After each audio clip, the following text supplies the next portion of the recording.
আসসালামু আলাইকুম। জাতীয় বিশ্ববিদ্যালয়ের অনার্স ভর্তি নিয়ে কিছু গুরুত্বপূর্ণ কথা বলবো।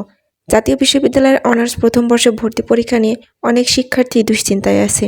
অনেকেই জানতে চাচ্ছে অনার্স ভর্তির আপডেট সম্পর্কে, কারণ অনেক শিক্ষার্থী এখনও অনেক তথ্যই জানে না। তার মধ্যে হলো ভর্তি পরীক্ষার প্রক্রিয়াটা কেমন হবে, মানবন্টনে কোন কোন বিষয় থেকে প্রশ্ন করা হবে, যারা গ্রুপ পরিবর্তন করবে তার ক্ষেত্রে কেমন হবে। অনেক শিক্ষার্থীর কিন্তু জিপিএ কম আছে, তাহলে এই বছরে কি জিপিএ কমানো হবে, এটা নিয়েও কিন্তু তাদের অনেক প্রশ্ন।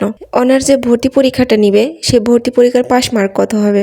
তো চলুন এই বিষয়টা ক্লিয়ার করা যাক।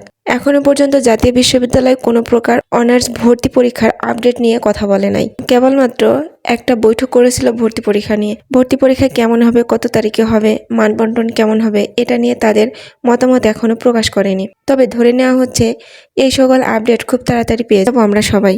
তো আমরা আপডেটটা কিভাবে পাবো? আপডেটটা আমরা পেতে পারি গণমাধ্যমের মাধ্যমে পাবো, আর নয়তো জাতীয় বিশ্ববিদ্যালয়ের ওয়েবসাইটে নোটিশ আকারে প্রকাশ করতে পারে যে জাতীয় বিশ্ববিদ্যালয় কোন প্রক্রিয়ায় ভর্তি পরীক্ষাটা নিতে চাচ্ছে। তবে কিছু ক্ষেত্রের কিছু আপডেট সংগ্রহ করার পর এটা বুঝতে পারছি যে ভর্তির ক্ষেত্রে অনেক পরিবর্তন আসবে, এটা নিশ্চিত। তবে এই পরিবর্তনের মধ্যে একটি হলো আবেদন করতে যে ফিস নেওয়া হয়। আগের বছরগুলোতে অনার্স আবেদন করতে 350 টাকা করে নেওয়া হতো একটি কলেজে আবেদন করার জন্য। 350 টাকা দিয়ে এই বছর আবেদন করতে আর পারবেন না, আবেদন ফিসটা অনেক বেড়ে যাবে।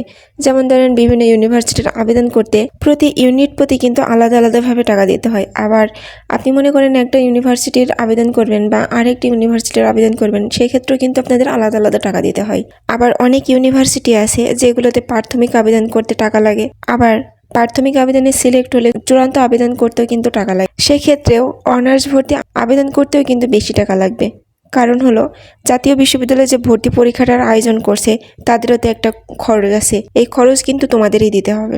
এবং এই আবেদন প্রক্রিয়াটা যদি গুচ্ছ পদ্ধতিতে হয় তাহলে তুমি এক একটা কলেজে আবেদন করার ক্ষেত্রে তোমাকে আলাদা আলাদা টাকা দিতে হবে।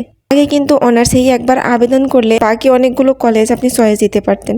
এই প্রক্রিয়াটা বা সুযোগ তোমাদের না থাকতে পারে। তবে আমার ধারণা যদি ভর্তি পরীক্ষাটা নেওয়া হয় এমসিকিউ, তাহলে ভর্তি পরীক্ষার ফিস হিসেবে তাহলে অবশ্যই 1000 টাকার উপরে আবেদন ফিস লাগতে পারে।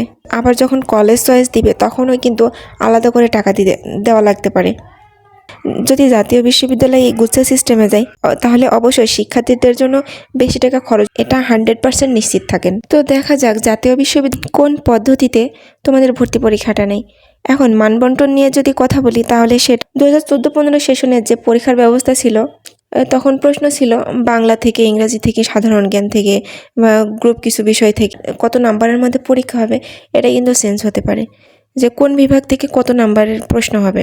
দেখা যাচ্ছে যে নাম্বারের প্রক্রিয়াটা কমতেও পারে আবার বাড়াতেও পারে। তবে এটা নিয়ে কোনো সিদ্ধান্ত এখনো হয়নি। যখন তারা দ্বিতীয় বৈঠক করবে অনার্স ভর্তি কার্যক্রম নিয়ে তখন দেখা যাবে কত নাম্বার থাকছে ভর্তি পদ্ধতিতে।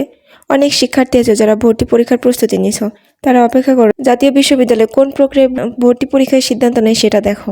এখন জানবো যে ভর্তি পরীক্ষার যোগ্যতা কমানো হবে কিনা বা যোগ্যতা বাড়ানো হবে কিনা।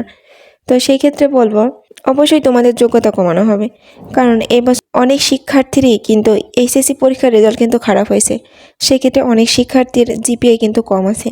জাতীয় বিশ্ববিদ্যালয় কিন্তু এই বিষয়টা মাথায় রেখেই শিক্ষার্থীদের ভর্তি পরীক্ষার আবেদন করার সুযোগ দিবে।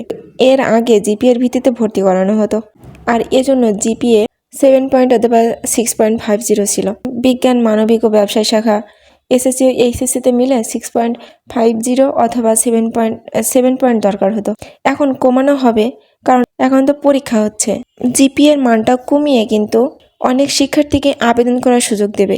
এটা কিন্তু আমি আগের ভিডিওতেও বলেছি, যাতে করে অনেক শিক্ষার্থী কম জিপিএ নিয়ে ভর্তি পরীক্ষার জন্য আবেদন করতে পারে এবং ভর্তি পরীক্ষা দিয়ে যারা যোগ্য হবে তারাই কিন্তু ভালো কলেজে পড়তে পারবে।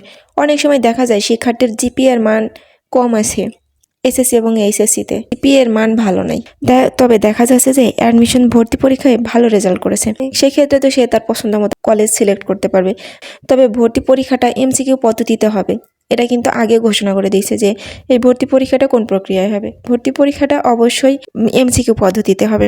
আর চলতি সপ্তাহে অথবা আগামী সপ্তাহে জাতীয় বিশ্ববিদ্যালয় বৈঠক করবে এবং বৈঠক করে কবে ভর্তি পরীক্ষাটা নেবে সে বিষয়ে জানাবে। মার্চ মাস যেহেতু পুরোটাই রমজান মাসের মধ্যে থাকবে, মনে হয় না জাতীয় বিশ্ববিদ্যালয়ে ভর্তি পরীক্ষাটা নেবে। তবে জাতীয় বিশ্ববিদ্যালয়ের অধীনে কিন্তু অনেক শিক্ষার্থী পরীক্ষা দিচ্ছে। অন্যান্য বিশ্ববিদ্যালয় হতে জাতীয় বিশ্ববিদ্যালয়ের ছাত্রছাত্রীর আসন সংখ্যা কিন্তু অনেক বেশি, অনেক শিক্ষার্থী এখানে ভর্তিও হবে। তো এই ছিল অনার্স ভর্তি পরীক্ষার সর্বশেষ আপডেট। তো অনেকেই আমার ভিডিও দেখেন, অনেকেই সাবস্ক্রাইব করেন, আবার অনেকেই সাবস্ক্রাইব করেন না। আমার অনুরোধ থাকবে যারা ভিডিওগুলো দেখেন তারা প্লিজ সাবস্ক্রাইব করবেন। আর আপনি যদি জাতীয় বিশ্ববিদ্যালয়ের শিক্ষার্থী হয়ে থাকেন, অবশ্যই আপনি আপনার প্রত্যেকটা আপডেট আমার চ্যানেলে পেয়ে যাবেন। আর আপনারা ভিডিওগুলো দেখবেন, লাইক করবেন, কমেন্ট করবেন এবং বন্ধুদের সাথে শেয়ার করবেন। শিক্ষা সংক্রান্ত যে কোনো বিষয় জানতে কমেন্ট করবেন।